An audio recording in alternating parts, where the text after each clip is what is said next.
At our anniversary dinner, my husband raised a toast and laughed. 5 years wasted on a gold-digging nobody. The guests chuckled, until I slid a folder across the table. Funny, I said, because this fake prenup means you get nothing. And those texts with your sister's best friend?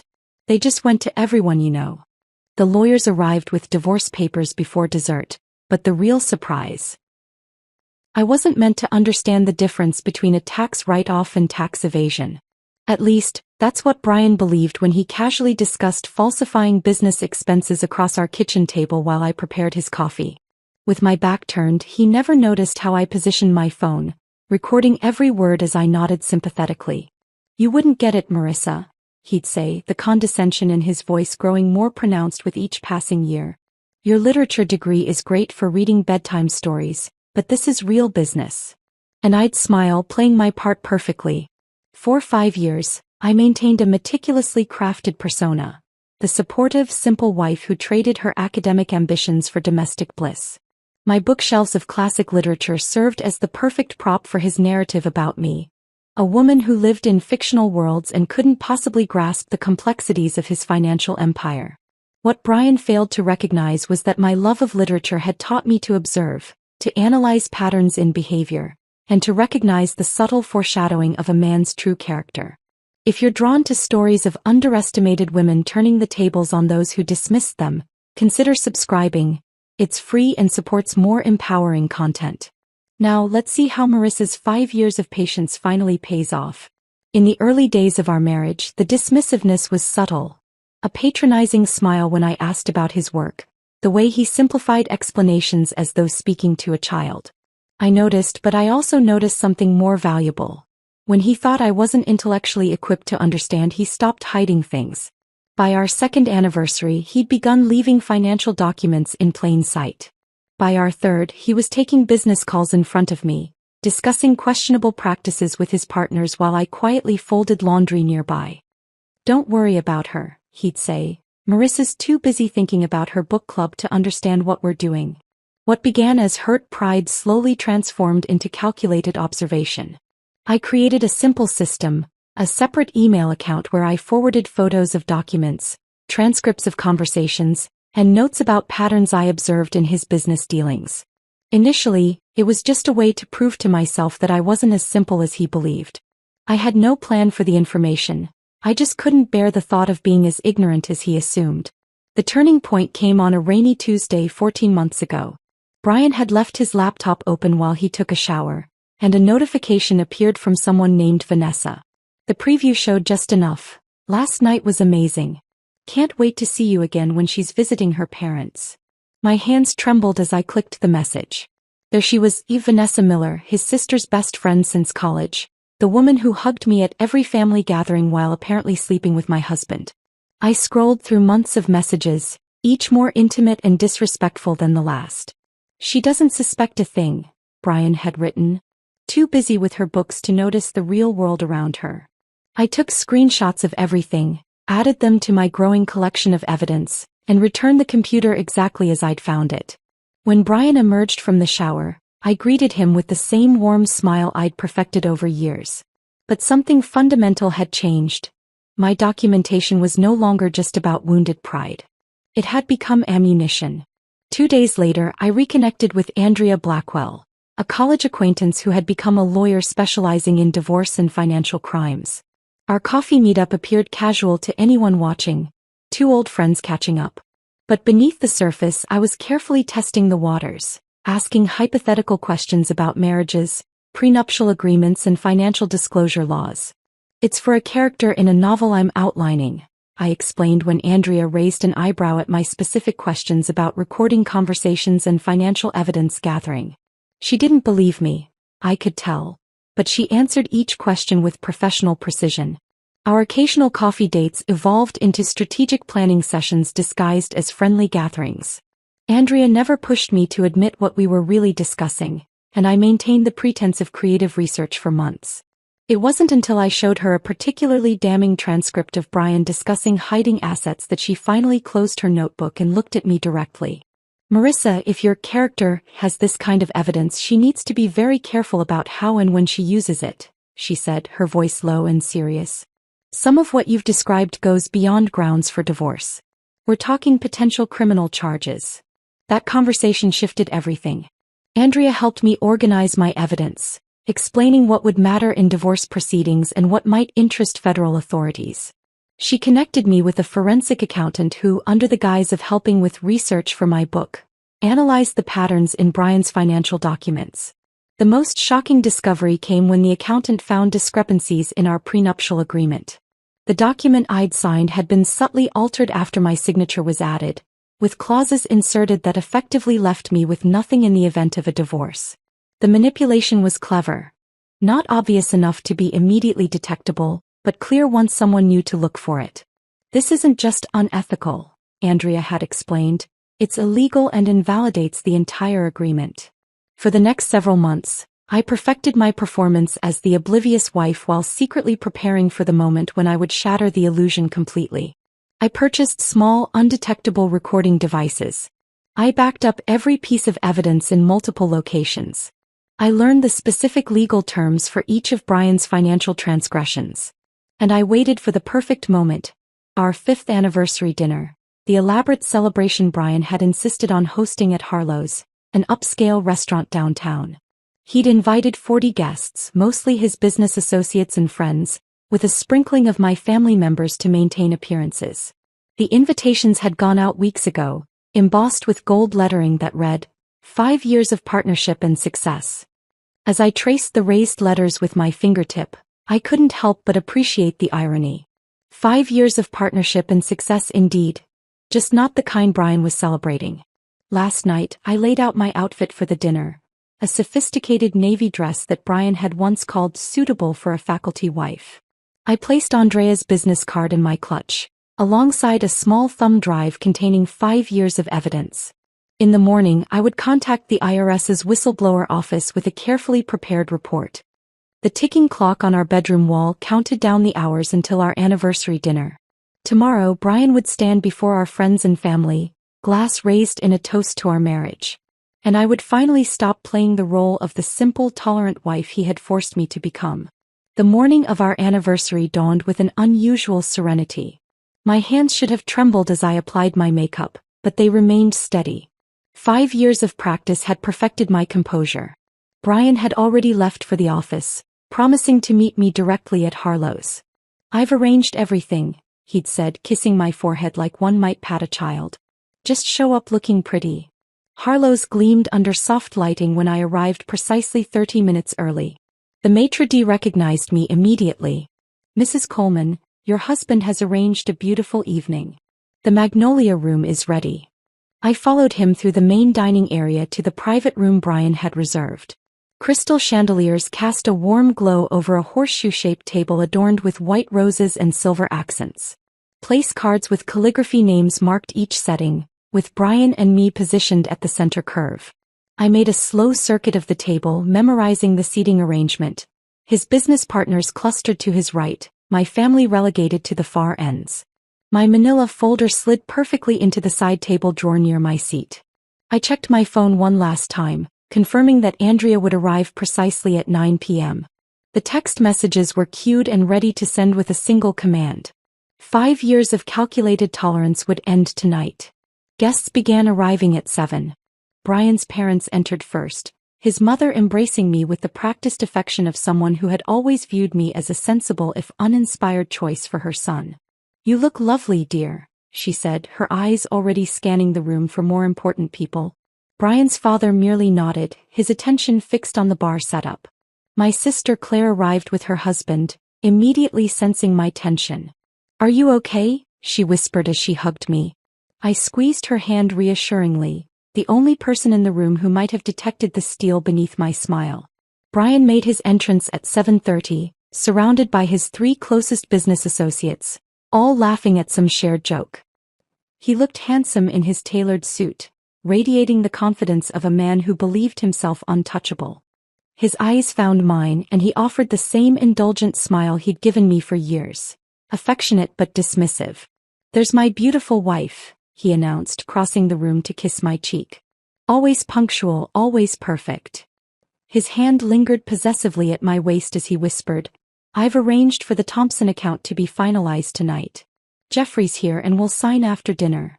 I nodded appreciatively, knowing that the Thompson account was one of his more creative tax evasion vehicles. Another piece of evidence already documented and reported. Dinner progressed with practiced elegance. Conversations flowed around me while I maintained my role, smiling at appropriate moments, asking the right questions about children and vacations. Brian grew increasingly animated with each glass of wine, his hand occasionally patting my thigh beneath the table while he largely ignored me above it. Between the main course and dessert, Brian's business partner Daniel clinked his glass. I think it's time for a toast to the happy couple. Brian stood, champagne flute in hand, the room quieting as everyone turned toward him. His smile carried that familiar edge, the one that appeared when he felt particularly clever. 5 years ago I made what my friends called the safest bet of my career. He began, generating appreciative chuckles. Marriage to the quiet literature professor who was more interested in fictional worlds than the real one around her. I maintained my smile as murmurs of discomfort rippled through some guests. My colleagues warned me that marrying someone so academically focused might be challenging for a man in my position. He gestured expansively. But I saw what they didn't. A woman who would never question my business decisions, who would be content with the lifestyle I provided while staying safely in her lane. The room had grown awkwardly silent. Even his closest friends looked uncomfortable. So here's to 5 years wasted on a gold-digging nobody, he concluded with a laugh that failed to disguise the cruelty beneath the words. Who knew that my simple wife would be my greatest asset? The polite chuckles that followed held more discomfort than humor. My sister's face had flushed with anger, and even Brian's mother looked embarrassed by his display. As he sat down looking pleased with himself, I quietly opened the side table drawer and withdrew my folder. The moment had arrived. I'd like to respond to that lovely toast, I said, my voice carrying clearly through the stunned silence. Brian's smirk remained fixed as I stood, folder in hand. It's true that I've been quiet these 5 years, I continued, sliding the folder across the table toward him. But not for the reasons you think. Brian's expression shifted slightly as he glanced at the folder without opening it. What's this, honey? Anniversary gift? Perhaps save it for later. Oh, but it can't wait, I replied. It's funny you should mention assets because this fake prenup, the one you altered after I signed it, means you actually get nothing. His face drained of color as he flipped open the folder, revealing side-by-side comparisons of the original prenuptial agreement and his fraudulent version, with forensic documentation of the alterations. And speaking of assets, I continued, removing my phone from my clutch, those texts with your sister's best friend Vanessa? They just went to everyone in this room. As if choreographed, phones began chiming throughout the room. Guests reached for them reflexively, confusion turning to shock as they viewed the explicit messages and photos I'd discovered. What have you done? Brian hissed, half rising from his seat. Exactly what you never expected me to do, I answered calmly. I paid attention. The atmosphere in the room transformed instantly. Brian's mother was staring at her phone in horror while his father looked away in disgust. My sister had moved to stand behind me, her hand resting supportively on my shoulder. You've misunderstood, Brian began, looking desperately around the table. These messages are dated and time-stamped, I interrupted, with your location data attached. Interesting how often you were working late at Vanessa's apartment. His business partner Daniel had already moved several seats away, studying the prenup documentation with growing concern. Brian, is this true? Did you falsify legal documents? Before Brian could answer, the restaurant's front door opened, and Andrea appeared in the entrance to our private room, legal briefcase in hand and 2 colleagues trailing behind her. Ah, perfect timing, I said. The lawyers are here with the divorce papers. I believe we're just in time for dessert. Andrea's heels clicked confidently across the hardwood floor as she approached our table. The restaurant had fallen eerily silent, with only the soft classical music continuing as if nothing extraordinary was happening. Brian's face contorted between fury and disbelief as he recognized her from the charity gala we'd attended 6 months ago. You're the tax attorney from the Children's Hospital benefit, he stammered, the realization dawning slowly. Andrea smiled politely. Among other specialties, yes. As she placed the leather portfolio containing the divorce papers on the table, my mind flashed back to a crisp autumn evening 3 years ago. Brian had been on the phone with his accountant in our home office while I dusted the bookshelves, seemingly absorbed in my task. "Listen, just move the Henderson payments through the Cayman account first," he'd instructed, feet propped on his desk.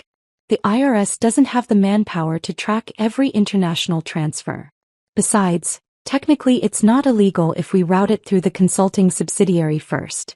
That night, I transcribed his entire conversation verbatim, my literature degree finally proving useful in ways Brian never anticipated. Years of analyzing text had trained my memory to capture dialogue with remarkable precision.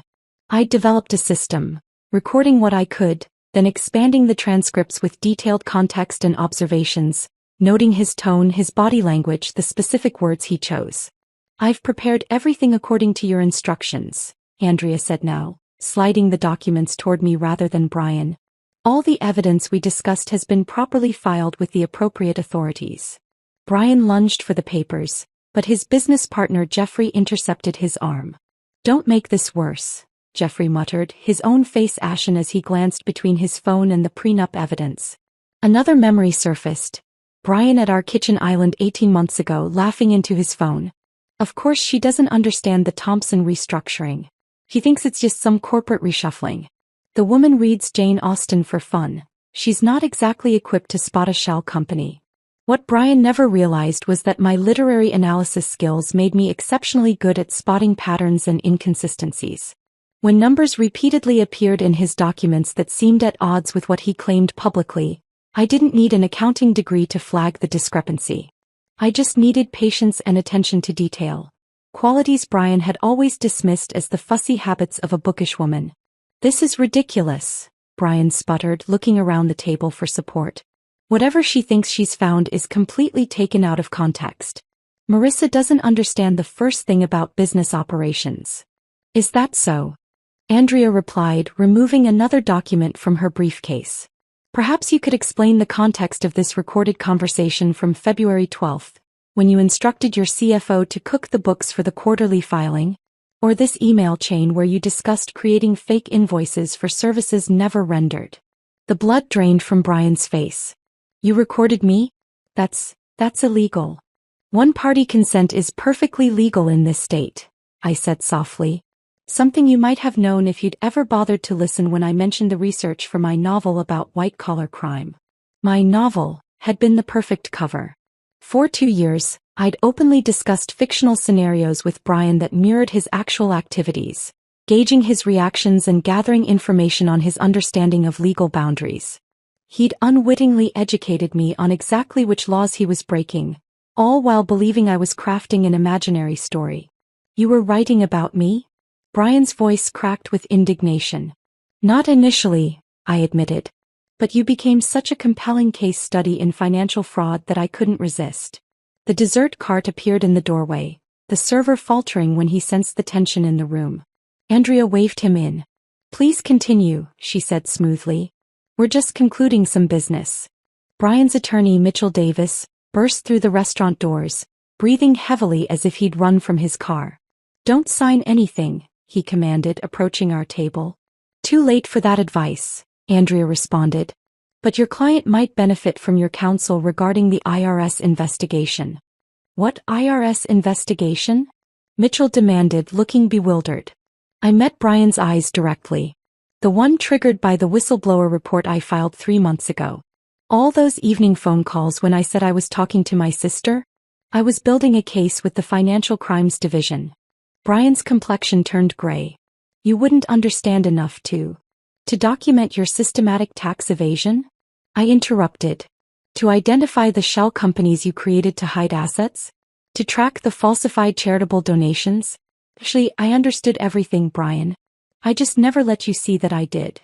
The chocolate soufflé arrived at our table, the server placing it between us with practiced elegance, oblivious to the destruction of a marriage happening around him. Jeffrey stood abruptly. "I need to distance myself from this situation immediately," he announced, gathering his coat. Several other business associates followed suit, mumbling excuses and avoiding Brian's desperate gaze. "You can't just leave," Brian hissed. We've worked together for years. You're involved in half of these deals. That's exactly why I'm leaving, Jeffrey replied coldly. And why you'll be hearing from my attorney tomorrow. As Brian watched his carefully constructed network disintegrate before his eyes, a strange calm settled over me. The souffle deflated slightly in the center, much like Brian's illusion of control. You know what's ironic? I said, breaking the silence. If you had ever bothered to actually read any of the novels on my bookshelf, you might have recognized the classic narrative arc of hubris and downfall. Literature has been warning men like you for centuries. Brian's mother approached our table, her face rigid with controlled emotion. I'd like to understand exactly what's happening, she said, addressing me directly for perhaps the first time in our marriage. Your son created fraudulent financial records, evaded taxes and manipulated legal documents, I explained gently. And he's been having an affair with Vanessa for at least the past year. She nodded once, removed her pearl necklace, Brian's anniversary gift to her, and placed it on the table. I believe this belongs to your company, not to my son. Without another word, she collected her husband and departed. As the room continued to empty, Brian turned to me, his voice low and dangerous. You spent 5 years planning this? Living a lie. No, Brian, I corrected him. I spent 5 years married to a lie. Tonight I'm finally telling the truth. Mitchell pulled Brian aside, their urgent whispers carrying just enough for me to catch fragments about damage control and preliminary injunction. The remaining guests hovered uncertainly between tables, their anniversary celebration transformed into something unrecognizable. My sister Claire approached, sliding into the chair beside me. I always knew he was a jerk, she said quietly, but this is beyond anything I imagined. For the first time that evening, genuine emotion cracked through my carefully maintained composure. My hand trembled slightly as I reached for my water glass. I've been living with this knowledge for so long that I almost forgot how shocking it really is. Claire squeezed my hand. Why didn't you tell me? I couldn't risk anyone knowing. Brian had to believe I was exactly who he thought I was. Too simple to understand, too devoted to question. Across the room, Brian's college friend Thomas was deleting contacts from his phone, his expression grim. I'm out, Brian, he announced, loud enough for everyone to hear. The Davidson contract was bad enough, but this, he gestured toward the evidence folder, this could implicate all of us. You're overreacting, Brian snapped, desperation edging into his voice. Marissa doesn't understand what she found. It's all perfectly explainable. To whom? Thomas countered. The IRS? The SEC? I have a family, man. I'm not going down for this. As Brian watched another pillar of his carefully constructed world crumble, something shifted in his expression. The shock and disbelief hardened into something darker. He straightened his tie and approached our table with renewed purpose. We need to talk, he said, his voice low and controlled. Privately. I don't think that's necessary, Andrea interjected smoothly. Anything you have to say can be directed through legal channels from this point forward. This doesn't concern you, Brian hissed, then turned to me. Marissa, think about what you're doing. 5 years together means nothing to you? You're willing to destroy everything over some misunderstanding. For a moment, the familiar pattern nearly reasserted itself. His commanding tone, my anticipated acquiescence. The muscle memory of submission twitched within me. Then I remembered his toast. 5 years wasted on a gold-digging nobody. There's no misunderstanding, I replied, my voice steady. And there's nothing to discuss. Brian leaned closer, lowering his voice. You think this little performance makes you powerful? I built everything we have. When this is over, you'll have nothing and no one. Something unexpected happened then, I laughed. Not the polite, accommodating laugh I'd perfected as Brian's wife, but a genuine sound of liberation. I already had nothing, Brian. You made sure of that. The difference is now I know my own worth. My straightened posture and direct gaze seemed to unnerve him more than any words could have. He'd never seen this version of me, the woman who wasn't performing deference. You'll regret this, he threatened, but the effect was diminished by the tremor in his voice. I only regret not doing it sooner.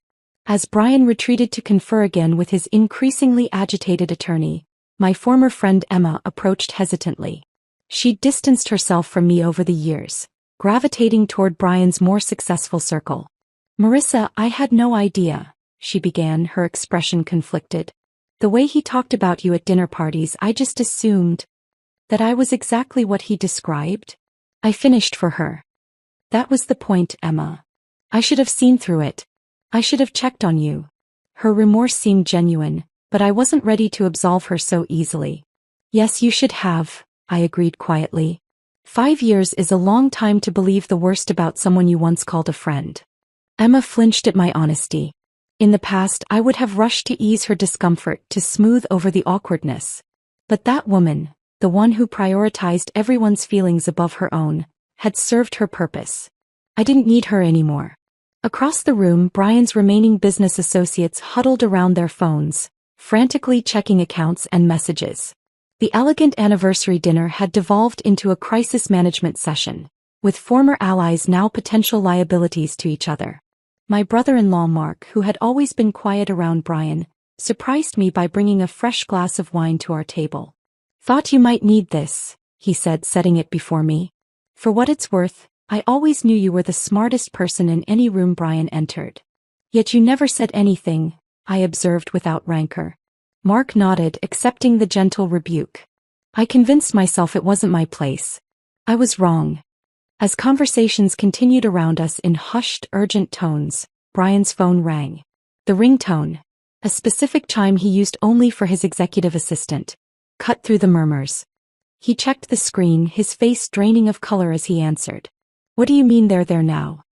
His voice had lost its commanding edge, replaced by barely controlled panic. Don't let them access anything.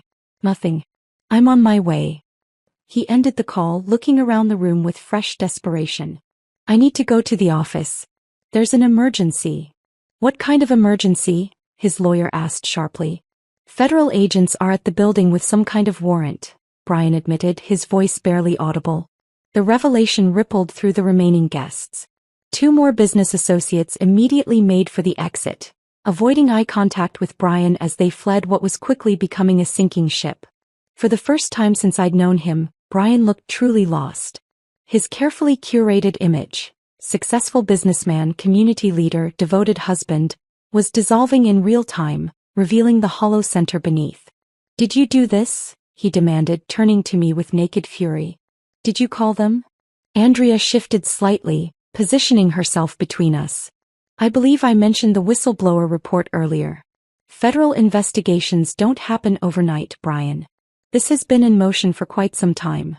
As the implications sank in, Brian grabbed his coat and rushed toward the exit, nearly colliding with the restaurant manager who had appeared to check on the commotion. Sir, there are some men outside asking for you, the manager announced nervously. They said it's urgent. Brian froze mid-stride, trapped between the ruins of his personal life behind him and whatever awaited him beyond the restaurant doors.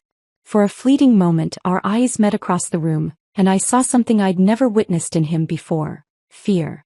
3 men in dark suits entered the private dining room, their expressions professionally neutral as they surveyed the scene. The lead agent, a silver-haired man with piercing eyes, held up his credentials. Brian Coleman? He inquired, though his gaze had already locked onto Brian's frozen figure by the exit. That's him, someone volunteered unnecessarily. Brian's attorney stepped forward. I represent Mr. Coleman. Whatever this is about. Brian Coleman, the agent continued uninterrupted, we have a warrant for your arrest on charges of tax evasion, wire fraud, and falsification of federal documents. He produced an official document from his jacket. You have the right to remain silent. Anything you say can and will be used against you in a court of law. The familiar Miranda warning echoed through the suddenly silent room. Brian's face contorted through a series of emotions: disbelief, rage, and finally, a dawning horror as he looked back at me. You, he whispered. What exactly did you tell them? I remained seated, the calm at the center of the storm. Everything you told me, Brian. Every conversation you had in front of your simple wife. Every document you left where I could find it. Every meeting you took in our home. The second agent approached with handcuffs. Brian instinctively backed away. This is a mistake, he insisted, his voice rising. These are complex business matters. My wife couldn't possibly understand enough to. Actually, interrupted the lead agent, the evidence Mrs. Coleman provided was remarkably detailed and precise. In 20 years with the Financial Crimes Division, I've rarely seen documentation this thorough from seasoned professionals, let alone a civilian. A third agent appeared with a laptop. Mrs. Coleman, if we could verify some final details before we proceed? There are a few transactions we'd like to confirm with you. Brian watched in stunned silence as I discussed complex financial maneuvers with the agent, using terminology and referencing transactions that Brian had always assumed were beyond my comprehension. The Davidson Shell Company was established in March, I explained, but the fraudulent invoices didn't begin until after the Thompson restructuring in June. Brian kept the original paperwork in his home office safe, combination 27-14-36, behind the reproduction Monet. Brian's attorney had gone pale. "Stop talking, Brian." Not another word. But Brian wasn't listening. His eyes remained fixed on me as the realization fully dawned. "All this time," he said hoarsely. "All those evenings when you were reading in the corner. All those dinner parties when you just smiled and nodded." "I was paying attention," I said simply. "Something you never bothered to do with me." The agents proceeded with the arrest, leading a shell-shocked Brian toward the door. As they passed our table, he paused, handcuffed wrists awkwardly positioned in front of him. "Why?" he asked, genuine confusion in his voice. "Why go through with the anniversary dinner? Why the public humiliation? You could have just had them arrest me at the office." I considered his question carefully. "Because you needed to understand what you'd done. Not just the financial crimes but how you diminished me for years. Tonight wasn't just about legal justice, Brian. It was about finally being seen." Something flickered in his eyes, perhaps the first glimmer of genuine understanding he'd ever had about me. Then the agents continued guiding him toward the exit. As Brian disappeared through the restaurant doors, the remaining guests began to disperse, murmuring in shocked tones about what they'd witnessed. Andrea collected her documents and approached my table. "Are you all right?" she asked gently. I took a deep breath, assessing the hollow space where fear and anger had lived for so long. "I think I will be," I replied, surprising myself with the truth of it. Claire wrapped an arm around my shoulders. "What happens now? Do you need a place to stay tonight?" I shook my head.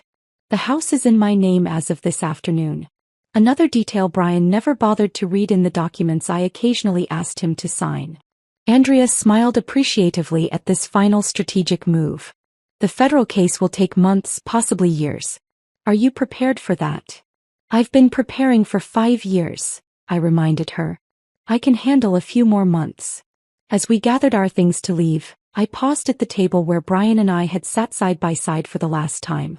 The anniversary cake remained uncut, the decorative 5 toppers now seeming like a different kind of countdown, one that had reached its conclusion. The classroom hummed with energy as my students debated the symbolic significance of wealth in The Great Gatsby. I watched them from behind my desk, appreciating their enthusiasm for literature in a way Brian never could. "Dr. Wilson," called out Amber from the back row, using my maiden name which I'd reclaimed, "do you think Daisy really loved Gatsby or just what he represented?" "What an excellent question," I replied. "What does the text tell us about the difference between genuine connection and the performance of love?" The discussion bloomed, students referencing specific passages while I guided them toward deeper analysis. Skills I'd once used to dismantle my husband's criminal enterprise now channeled into nurturing young minds at Riverside Community College. After class, I gathered my materials and headed to the campus coffee shop where I'd established an informal weekly gathering for female students interested in financial literacy. What had begun as casual conversations had evolved into structured sessions covering everything from compound interest to recognizing financial red flags in relationships. My phone buzzed with a text from my publisher, confirming our meeting to discuss the manuscript of my book, Hidden in Plain Sight: A Woman's Guide to Financial Self-Defense. The advance had been modest, but the early interest from women's groups had surprised everyone but me. Outside the coffee shop, I spotted a familiar face. Vanessa, Brian's former mistress, hovering uncertainly near the entrance. Our eyes met and I braced myself for confrontation. Instead, she approached with visible hesitation. "I saw the flyer about your financial literacy group," she said, avoiding direct eye contact. "I wasn't sure if I'd be welcome." The old Marissa might have turned her away or offered immediate forgiveness to avoid discomfort. Instead, I considered her request thoughtfully. The group is open to any woman who wants to learn, I replied finally. Everyone deserves financial independence. Vanessa nodded gratefully and followed me inside, where a dozen women of various ages already waited. As I arranged my materials, I caught a glimpse of my reflection in the window. Confident posture, direct gaze, no trace of the woman who had spent years making herself smaller to accommodate a man's ego. Brian's trial was still months away, but that was no longer the center of my story. For the first time in years I was writing my own narrative, not as a revenge plot or a survival strategy, but as the life I'd always been capable of living. Let's begin, I said to the waiting women, opening my notebook to a fresh page.